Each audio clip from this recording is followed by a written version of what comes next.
Saudara-saudari terkasih di dalam Tuhan Yesus Kristus. Shalom, salam sejahtera dan berkah dalam. Kami, di Pendalaman Iman Katolik Online, menyadari di antara kita semua umat seiman dalam Tuhan Yesus Kristus. Banyak yang tidak sempat ataupun kurang tertarik untuk membaca Alkitab, maka dari itu kami memberikan rangkuman intisari isi masing-masing kitab per kitab dari Alkitab sesuai judul yang tertera di bawah ini. Maka diharapkan kita dapat memahami isi dalam masing-masing kitab tersebut.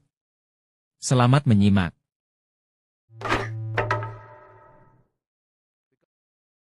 Mari kita berbicara tentang kitab Keluaran. Nah, mungkin kita mengenal kitab ini karena kisah heroik Musa dalam memimpin bangsa Israel keluar dari perbudakan bangsa Mesir.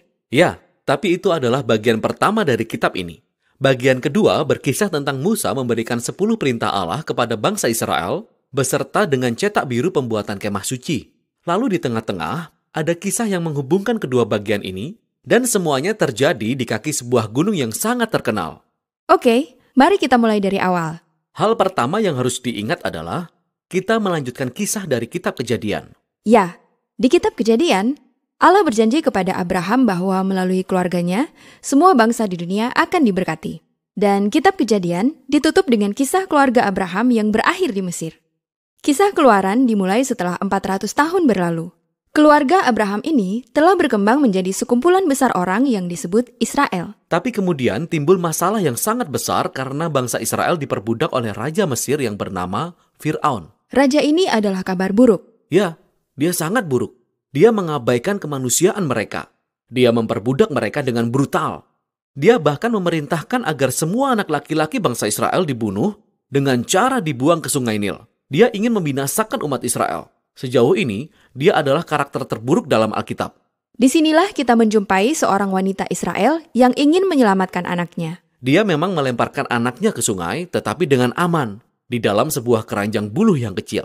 Lalu, putri Firaun menemukan bayi ini dan mengambilnya sebagai anak. Anak inilah yang kemudian tumbuh menjadi Musa, orang yang akan menyelamatkan bangsa Israel dari perbudakan. Jadi, Musa bertumbuh besar. Dan suatu hari, dia memiliki perjumpaan yang aneh dengan Allah, di mana Allah datang dalam semak yang terbakar.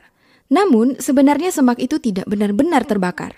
Dan Allah berbicara dari dalam semak. Dan dia menetapkan Musa sebagai orang yang akan membebaskan bangsa Israel. Lalu, Musa pergi menghadap Firaun dan menyampaikan pesan bahwa Allah ingin umatnya dibebaskan. Dan Fir'aun menertawakan Musa.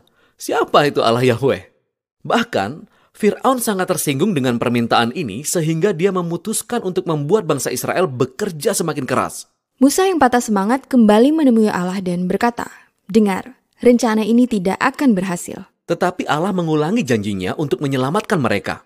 Malahan, disinilah untuk pertama kalinya di dalam Alkitab kita mendengar kata penebusan.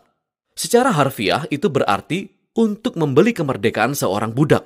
Namun di sini, Allah memakai kata itu untuk menjelaskan apa yang akan dilakukannya bagi bangsa Israel yang dalam perbudakan. Dan Allah tahu bahwa Firaun akan menolak. Sehingga Allah mengirim 10 tulah yang berbeda-beda secara bergantian. Seperti mengubah air menjadi darah, mengirim berbagai macam hama dan penyakit. Tulah ini sangat dahsyat. Ya, sangat dahsyat. Tapi yang perlu kita pahami adalah bahwa kisah ini menyajikan tindakan-tindakan keadilan Allah melawan salah satu penindas terburuk di dalam kisah Alkitab. Dan semua tindakan itu ditujukan untuk menyelamatkan orang-orang yang diperbudak dan untuk mengalahkan dewa-dewa Mesir.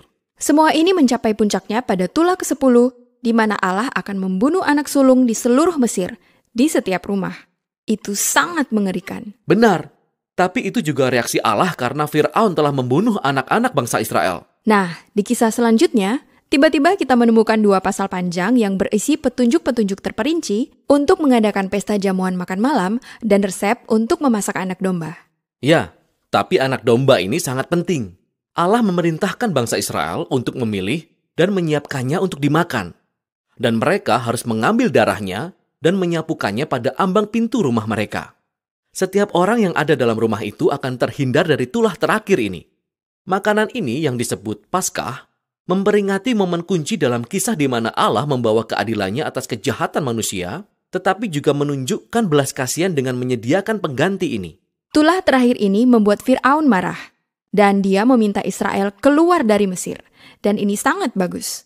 Namun, Tiba-tiba ketika bangsa Israel beranjak pergi, Fir'aun berubah pikiran. Hatinya berubah. Namun kita juga diberitahu bahwa Allah mengeraskan hati Fir'aun. Mengapa Allah melakukan itu? Yang perlu kita ingat adalah, telah berulang kali Fir'aun memilih untuk mengeraskan hatinya.